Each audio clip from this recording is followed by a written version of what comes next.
હતા કે ભાઈ આપણે સ્કૂલની અંદર કે કોઈ મોટા બિલ્ડિંગ્સમાં કે કોઈ પણ જગ્યા ઉપર ફાયર માટેની સેફટી માટેના આવા સાધનો અવેલેબલ હોય અને સરકારનો નિયમ જ છે કે દરેક શાળાઓની અંદર દરેક પ્રકારના મોટા બિલ્ડિંગ્સમાં આપણે તો નાની નાની સ્કૂલ છે અને અહીંયા એક માળનું મતલબ કે બે માળનું કે એક માળનું બિલ્ડિંગ્સ કે હોય તો એમાં આવા નાના નાના બાટલાઓ હોય એ અવેલેબલ હોય. બાકી 3 માળનું જ્યાં બિલ્ડિંગ્સ હોય એમાં તો આખી ફાયરની એક સિસ્ટમ ઊભી કરેલી હોય. લાલ કલરના પાઇપ તમે જોયા હશે. જે લોકો કદાચ સિનેમા ફિલ્મ જોવા માટે જતા હોય તો એમાં 2-3 માળનું મતલબ બિલ્ડિંગ હોય તો તમને લાલ કલરનો આખો પાઇપ નીચે ઉતરતો હોય અને મોટી પાઇપો હોય. બરાબર? એ કોઈ પણ પ્રકારની આગ લાગી જાય તો એને બુઝાવવા માટે ત્યાંથી તરત જ મતલબ કે એના વાલ્વ ચાલુ કરી અને ફટાફટ બુઝાવી શકાય એના માટે સુવિધા ઉપલબ્ધ હોય. તો આપણે નાની સ્કૂલ હોય તો નાની સ્કૂલની અંદર કોઈ નાનકડી આગ લાગી જાય તો એની અંદર આપણે આના દ્વારા છે એ આગને બુઝાવી શકીએ એના માટેની સુવિધા ઉપલબ્ધ હોય.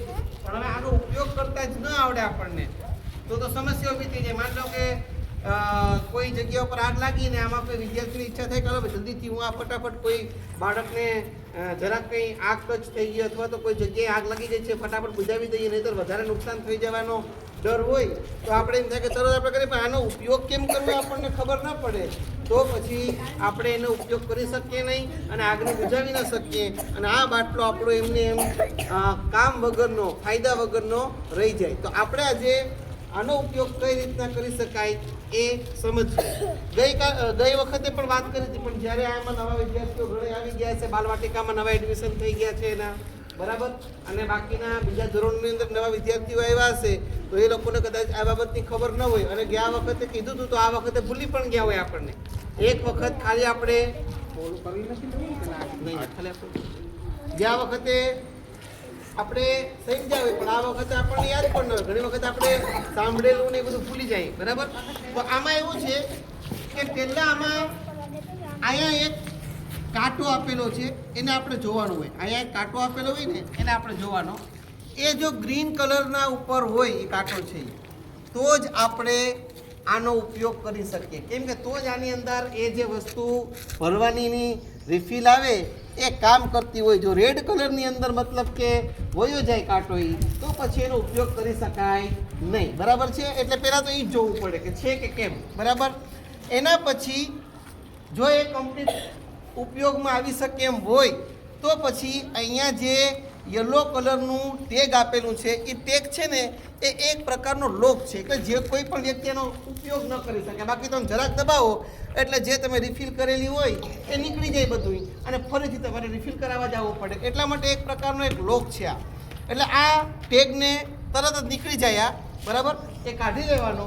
એ નીકળી જાય એટલે પછી તમારે ખાલી નળી જે જગ્યા ઉપર આગ લાગી હોય એ નળી સામે રાખી અને આ જે છે એ હેન્ડલને તમારે શું કરવાનું? દબાવવાનું. એ પુશ કરીએ એટલે એની અંદરથી જે કંઈ એનો પાવડર કે એવું બધું હોય એ આમ નીકળે અને તરત જ જે સામેની જે આગ લાગેલી હોય એના ઉપર પડે એટલે એ આગ છે એ શું થઈ જાય? બુઝાવી જાય. હવે આપણે થોડીક વારમાં હમણાં કચરો ઢગલો એ ભેગો કરશું અને એમાં આગ લગાડશું અને પછી આપણે એના ઉપર આને છંટકાવ કરી અને એ આગને આપણે ઓલવશું. બરાબર છે? સ્ટોપ કરી આ થઈ ગયું બંધ. બરાબર છે? હજી આની અંદર ભરેલું છે એટલે કદાચ આગ વધારે હોય તો પણ આપણે મતલબ કે એને ઓલવી શકીએ છીએ. જો હજી અહીંયા આગ ચાલુ છે. આગા વઈ જાઓ ઓલી સાઈડ. આગા વઈ જાઓ.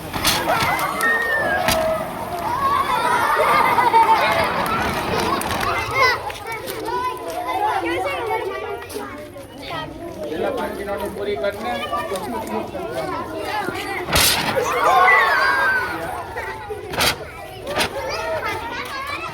Ready?